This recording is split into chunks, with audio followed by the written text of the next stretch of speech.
Assalamualaikum warahmatullahi wabarakatuh, Ustaz. Waalaikumsalam warahmatullahi wabarakatuh. Ahlan wa sahlan. Barakallahu fiik. Kaifa, kaifa haluka, Ustaz? Alhamdulillah bi khairin wa afiyah. Gimana Amin. kabarnya Ibu? Ustaz, ada titipan pertanyaan dari putra Sana. Saya bacakan, Ustaz. Assalamualaikum, Ustaz. Mohon maaf sebelumnya kalau nanti pertanyaan saya keliru, mohon diluruskan. Izin bertanya, Ustaz. Saya sudah mendaftarkan haji ibu saya. Karena saya dari kecil hanya mempunyai orang tua tunggal. Dan ibu saya adalah tanggung jawab saya sepenuhnya sebagai anak laki-lakinya. Apakah boleh Ustadz, ibu saya berangkatkan dulu. Dan saya belum bisa mendampingi karena tabungan saya sebagai pegawai kecil belum cukup untuk berangkat berdua. Karena saya takut niat dan janji saya pada diri saya sendiri tak terlaksanakan. Karena saya tidak tahu umur Ustadz dan ibu saya sudah tua. Mohon pencerahannya Ustadz. Yang kedua, ini saya sendiri Ustadz. Bagaimana tetap menjaga kondisi saya sekarang? Gimana dulu dengan banyak uang, tapi hidup serasa nggak ada isinya, serasa kurang terus. Tapi dengan kondisi beberapa tahun terakhir ini, dengan banyak mengikuti kajian Ustadz Taufik, walaupun dengan dompet kosong, tapi serasa nyaman, tenang, bisa belajar ilmu agama lebih baik, memperbaiki diri, semakin memperbaiki ibadah, bersyukur yang penting Ustadz karena sehat. Apakah ini hidayah Allah Ustadz?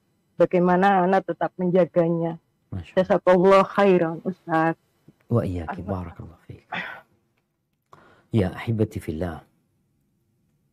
Kalau bicara tentang memberangkatkan orang tua tanpa mahram, masalah ini mungkin termasuk masalah yang diperselisihkan oleh para ulama. Sebagian berpendapat bahwasanya apabila dia sudah mampu, dia punya uang, punya kemampuan untuk berangkat, maka berangkatlah dia haji. Dengan catatan ada jaminan keamanan buat perempuan tersebut. Tapi kalau ternyata nggak ada jaminan keamanan, mungkin dia dikatakan tadi dia sudah tua ya. Kalau bicara sudah tua, ditakutkan di situ dia butuh pendamping lebih gitu loh. Yang mendampingi dia. Sedangkan ibadah haji ini, kata Nabi SAW adalah jihad buat para wanita. Penuh perjuangan. Sehingga keberadaan pendamping itu sangat dibutuhkan sekali.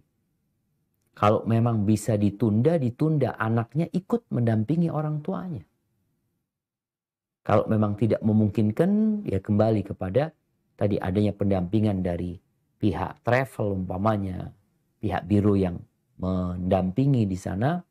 Walaupun sekali lagi, boleh jadi yang dilakukan itu tidak sesuai dengan sunnah. Karena Nabi SAW menyuruh perempuan untuk berangkat safar dengan mahram. Berangkat safar dengan mahram, tapi untuk haji wajib sebagian ulama berpendapat kalau ada jaminan keamanan dan dia sudah punya harta untuk tersebut, maka silahkan dia berangkat dan perbanyak istighfar memohon ampun kepada Allah Azza wa Jalla. Adapun bicara perubahan yang ada pada kehidupan kita, tatkala kita hidup bergelimang harta, malah kita susah, menderita hidupnya. Dan tatkala kita hidup dengan pas-pasan, ternyata kita bahagia. Ini yang tadi kita bahas sebenarnya. Bahwa yang namanya kekayaan itu bukan dengan banyaknya harta benda. Bukan dengan banyaknya uang di dompet kita. Tapi kekayaan itu adalah ghinan nafas, kekayaan jiwa. Dan ini sebuah nikmat dari Allah Azza wa Jalla. Jadi sebagian orang dikasih musibah, di situ dia bahagia. Tatkala dikasih harta, di situ dia menderita. Bagaimana cara kita menjaga hidayah Allah ini? Yang pertama dengan menjaga keikhlasan kita buat Allah Azza wa Jalla. Artinya kita benar-benar beribadah mengharapkan keridhaan Allah Jalla Jalla. Yang kedua doa. Kita nggak boleh berhenti berdoa. Doa kita perbanyak baca Rabbana atina fid dunya hasanah wa fil akhirati hasanah wa qina adzabannar. Baca ya muqallibal qulub, tsabbit qulubana ala dinik. Ya Allah, tetapkan hati kami di atas agamamu. Dan banyak doa-doa yang lain, cari kawan-kawan yang baik, yang dapat saling menjaga, saling mengingatkan.